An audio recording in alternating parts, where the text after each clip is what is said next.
Hey, how's it going, everyone? My name is Hansley Jones, business and lifestyle coach. Inspire one, inspire many. Applied knowledge is the key to success, happiness, and wealth.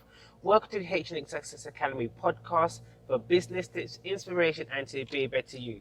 Today's episode is all about financial education, and financial education can be broken down into three subheadings, which is known as financial independence, financial security, and financial freedom.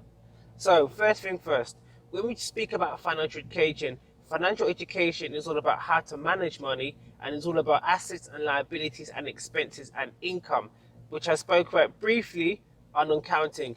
But regarding financial education now, this is more to do about you being financially stable in whatever you're doing and whatever aspects of life that you want, whether it's financial independence, whether it's financial security, or whether it's financial freedom.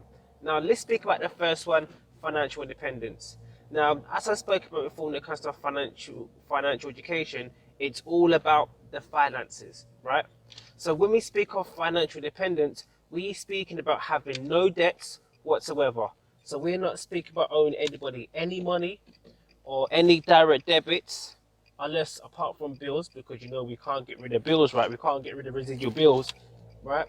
So I'm speaking of things like, having TVs on finance or HP, having a car or, having a sofa, right? They're the things I'm speaking about on direct debits. We are speaking of financial independence. We are speaking about having income that is greater than your expenses and your bills.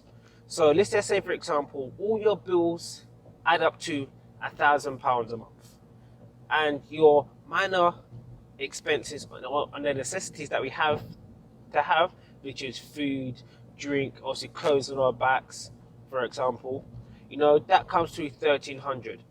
Now, if you are earning £2,000 after tax and you have £1,300 all in, you have £700, right? That means you are financially independent. Now, let's break down financial independence even further. To be truly financial independent, we are speaking about having X amount of money, or all your bills and their basic necessities being covered residually or passively every month, meaning that you don't have to work.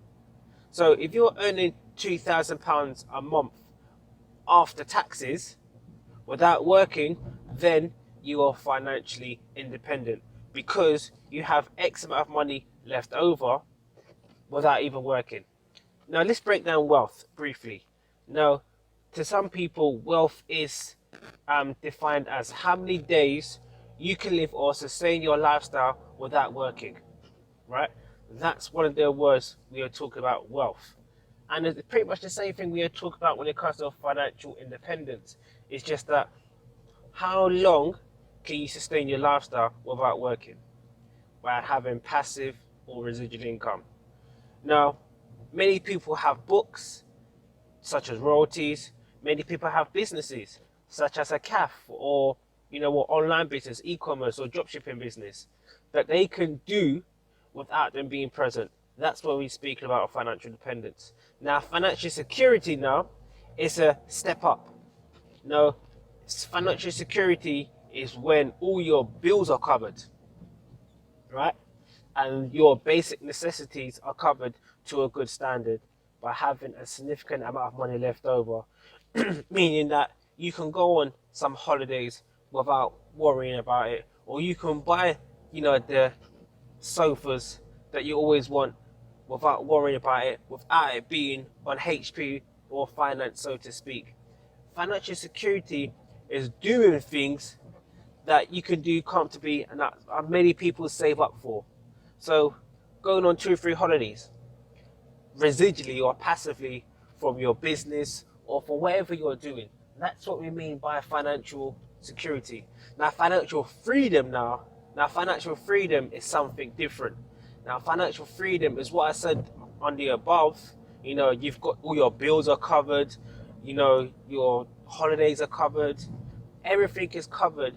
You can spend without worrying and without checking that receipt. I'm saying, going to a big shop, a big name brand, maybe like Dorothy Perkins, or us in the UK, we have Knightsbridge, right?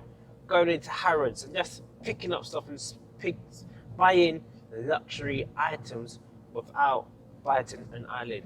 That's what we mean by the financial freedom. Money is no object, and you're actually giving out money to help other people. That's what we mean by financial freedom. And you know what it is? Many people don't actually reach financial independence.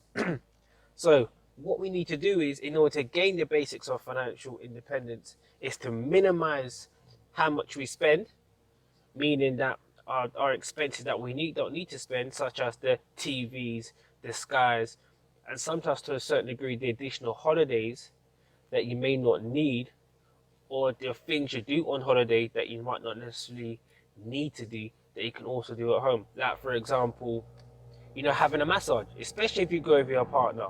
Why do you spend X amount of money for a massage? We can get your partner to do it, right? I'm just saying, depending where you're falling into on the scale of financial independence, financial freedom, or financial security, it depends where you're working towards, right? Because you may not be financially independent, but you're maybe living above your means, which is okay because you want to experience life and have those moments.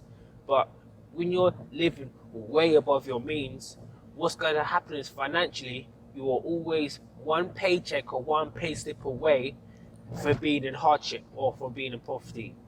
And that's one of the basic fears that many people don't want.